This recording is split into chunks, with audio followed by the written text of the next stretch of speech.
अस्सलामु अलैकुम नाज़रीन, मैं हूं ज़ैन एहसान। आज हम बात करेंगे बल्दियाती इंतखाबात के हवाले से। नाज़रीन, कुछ दिन पहले इलेक्शन कमीशन ऑफ पाकिस्तान में chief election commissioner Sikandar Sultan राजा की ज़ेर सदारत एक इजलास हुआ, जिसमें पंजाब और KPK के हुकूमती नुमाइंदों ने शिरकत की। इलेक्शन कमिश्नर ने नाराज़गी का भी इजहार किया और उनसे पूछा कि इंतखाबात में ताख़ीर क्यों हुई, जिसमें वज़ीर क़ानून पंजाब राजा बिशारत का कहना था कि कोविड-19 की वजह से इंतखाबात ताख़ीर का शिकार हुए।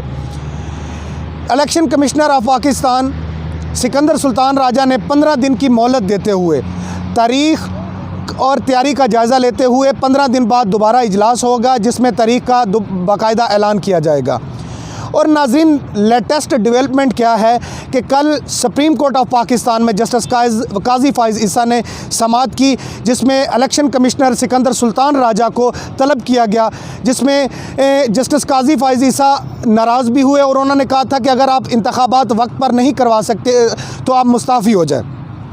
जी नाज़रीन, जैसा कि बल्दियाती इंतखाबात जो ग्रास रूट लेवल पे होते हैं, ये जनरल इलेक्शन की निस्बत ज़्यादा इंटरेस्टेड होते हैं, क्योंकि ये निचले लेवल की एक सियासत है। यहाँ पे लोग बड़े इकट्ठ होते हैं, ग्रुप्स बनते हैं, लोगों को बड़ा शौक़ होता है, क्योंकि आम लोग भी इसमें हिस्सा लेते हैं।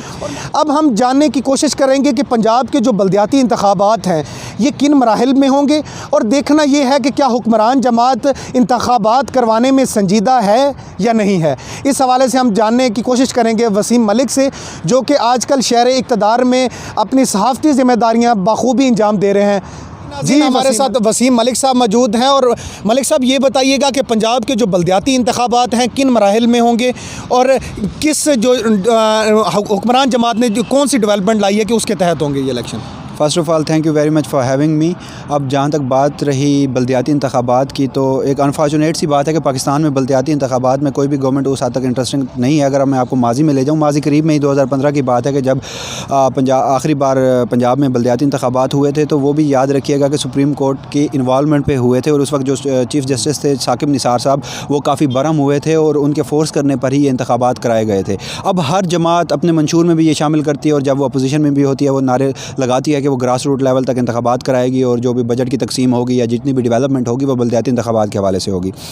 अब इस गवर्नमेंट ने अब तक तो कोविड-19 का बहाना बनाकर इसको टाल रखा है। लेकिन जहाँ तक आपने बात की तो किन मराहिल में होंगे, तो मैं सबसे पहले आपकी उस बात का जवाब देने की तरफ आता हूँ कि पंजाब में 2019 में 2 एक्ट पास किए गए थे। एक था लोकल गवर्नमेंट एक्ट 2019 और दूसरा था village and neighbourhood council act 2019। अब ये जो इंतखाबात होंगे 2 बुनियादों पर होंगे, 2 मरहलों में होंगे। जो पहले एक्ट की मैंने आपको बात की, मैं आसानी से इसे समझाने की कोशिश करता हूँ कि ताकि आपके नाजरीन इसे आसानी से समझ सकें। ये काफ़ी कॉम्प्लेक्स था और इसमें काफ़ी कन्फ्यूजन्स भी थी। अब इसमें यह है कि जो पहले मरहले में मेट्रोपॉलिटन सिटीज़ हैं, जो लोकल गवर्नमेंट एक्ट 2019 है, उसके तहत जितने भी बड़े शहर हैं जिन्हें मेट्रोपॉलिटन सिटी का दर्जा दिया गया है, जैसे लाहौर है, मुल्तान है, फैसलाबाद हो गया, गुजरांवाला हो गया, ये जितने डिवीजन्स हैं जो मेट्रोपॉलिटन सिटी बनती है, उनके इंतखाबात होंगे। उनमें मेयर का इंतखाब होगा और मेयर डायरेक्ट वोट लेके आएगा, आम बंदे से वोट लेकर आएगा। अब ये इंतखाबात तो बुनियादी जमातों पर होंगे और इनके 4 मरहल होंगे। सबसे पहले मेट्रोपॉलिटन कॉर्पोरेशंस होंगी, फिर म्यूनसिपल कॉर्पोरेशंस होंगी, म्यूनसिपल कमेटियाँ होंगी और फिर टाउन कमेटियाँ होंगी। और 4 मराहिल में 4 मराहिल होंगे इनके, और ये इंतखाबात भी जमाती बुनियादों पर होंगे। याद रखिएगा, ये मैं जो इन्फॉर्मेशन आपको बता रहा हूँ ये पंजाब के लोकल गवर्नमेंट एक्ट जो 2019 में जो उन्होंने पास किया उसके हवाले से बता रहा हूँ। अब दूसरे मरहले की जानिब बात जाते हैं। जो दूसरा मरहला था वो था नेबरहुड कौंसल और विलेज पंचायत एक्ट।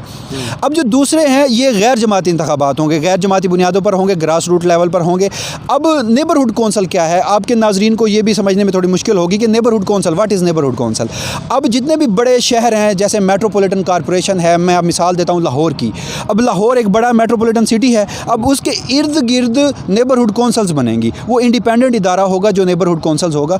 और अभी तक इसमें काफ़ी कन्फ्यूजन थी कि अभी तक पंजाब गवर्नमेंट ने नेबरहुड कौंसल्स का कोई तायुन नहीं किया। लेकिन मैं आपको बताऊँ कि जो शहर लाहौर है उसके इर्द गिर्द 280 के करीब कोई नेबरहुड कौंसल्स बनती हैं। तो ये एक इंडिपेंडेंट इदारा होगा और इसमें अरकान की तादाद 3 से 5 होगी, और उनको डायरेक्ट बजट जाएगा और डायरेक्ट वो वहाँ के जितना भी वो इलाका होगा उसकी डेवलपमेंट पे लगा सकते हैं। अब दूसरे मरहले के जो दूसरा नंबर पे आती है वो आती है विलेज पंचायत एक्ट, या जो देहातों में इंतखाबात होते हैं, पहले नाजिम होता था या यूनियन काउंसिल्स होते थे, अब उसे ख़त्म करके विलेज काउंसिल का नाम दे दिया गया है। अब याद रखिएगा ये भी इंतखाबात गैर जमाती बुनियादों पर होंगे और इसमें पार्टी इन्वॉल्वमेंट नहीं होगी और इनमें अरकान की तादाद 3 से 5 भी हो सकती है, 4 भी हो सकती है। ये फिर आबादी के तनासब से एक उन्होंने फिगर दे दिया, उस तनासब से होंगे और इनमें सबसे ज़्यादा वोट जो लेने वाला होगा वो चेयरमैन बनेगा। अच्छा मलिक साहब, माई क्वेश्चन इज़ दिस कि जो हुक्मरान जमात है क्या इसी साल इंतखाबात करवाने में कामयाब होगी या नहीं होगी? अच्छा, सबसे पहली बात ये कि इस आपने बड़ा मासूमाना सवाल पूछा, बदामी वाला मासूमाना सवाल पूछा कि ये सब जानते हैं कि इस वक्त मैं इशारा दस्तूर पर मौजूद हूँ, हमारे साथ ही ये पार्लियामेंट है और आज इजलास भी हो रहा है। तो ये जो पार्लियामेंटेरियंस है ना, अनफॉर्चुनेटली एक माइंडसेट ऐसा डेवलप किया गया है कि ये खुद ही नहीं चाहते, कोई भी गवर्नमेंट नहीं चाहती। हमेशा ऐसा क्यों सुप्रीम कोर्ट को इन्वॉल्वमेंट करनी पड़ती है जब आपके मंशूर का भी ये हिस्सा है।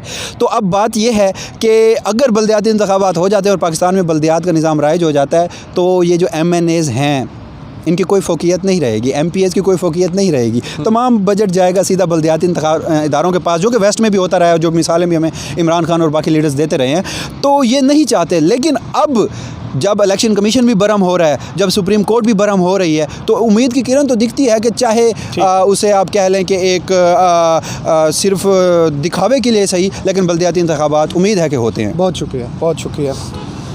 नाजरीन, ये थे वसीम अहमद मलिक और मैंने क्योंकि अपने इंट्रो में भी बताया था कि कुछ दिन पहले जो इजलास हुआ जिसकी सदारत chief election commissioner Sikandar Sultan Raja ने की, तो उसमें पंजाब हुकूमत की जानिब से ये तजवीज़ दी गई कि बल्दियाती पंजाब के जो बल्दियाती इंतखाबात हैं सितंबर 2021 में करवाने की तजवीज़ दी गई और अगला जो 15 दिन बाद जो इजलास है जिसमें तारीख़ और तैयारी का जायज़ा लिया जाएगा, उसमें बाकायदा तारीख़ का भी ऐलान किया जाएगा कि पंजाब के बल्दियाती इंतखाबात कब होंगे। बहुत शुक्रिया नाज़रीन, अपने मेज़बान ज़ैन एहसान को इस व्लॉग के साथ इजाज़त दीजिए। अल्लाह हाफ़िज़।